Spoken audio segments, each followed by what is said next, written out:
You're a very big and ambitious club, so heading into this season, what role did the CHL play for you in the goals? Well, we do have huge ambitions for our club, not only in the Swedish league, but we haven't been very successful, to be honest, in the Champions Hockey League, the tournaments we did play. So it was a huge goal for us to try to go as far as we can. And now that we made it all the way to the finals, there's only one goal, obviously, and it will be a historic game for our club, and we look forward to tomorrow. How happy are you with the way that you've represented yourselves in this CHL season? Yeah, I think we had our ups and downs the previous years, but I think this season we have played the most evenly throughout the whole tournament, not only in the playoffs but also in the round robin games where we were first in the CHL regular season. So I think that I cannot ask for much more from the team so far, but like I said, the biggest game still to be played.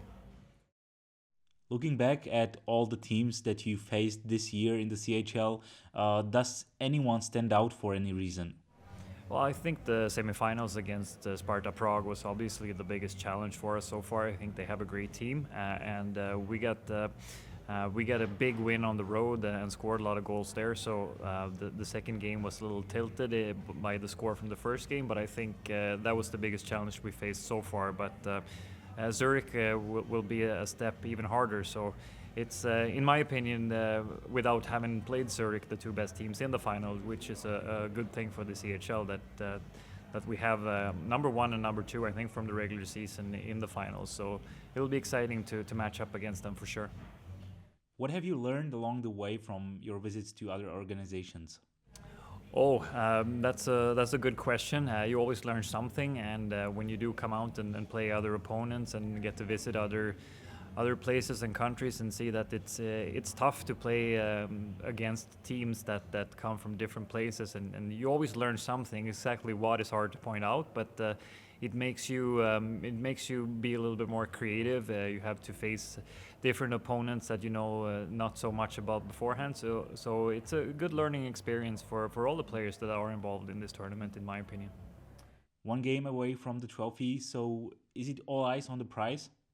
Oh yeah, there's only winning for us tomorrow. There's nothing else, and that's the culture that we want in our organization. So having the chance to play a finals is huge for us.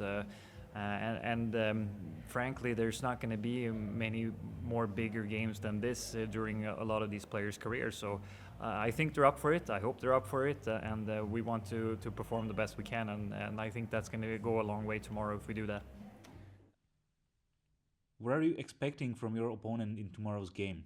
I'm expecting that they're going to come out with high pace and good support from the home crowd, and it's going to be two skilled teams matching up against each other. So it's probably going to be a high-paced game from the start. So we have to be ready to play from the start. And what are you expecting from your guys on the ice tomorrow? I expect that, like I said, they're ready to play, that they play to win, and that they perform to the level that they know they can play, and I know they can play at. So, not much more than that. We don't have to have anybody winning the trophy for us. It's going to be the team performance that gets us there. So that's what I'm hoping for tomorrow.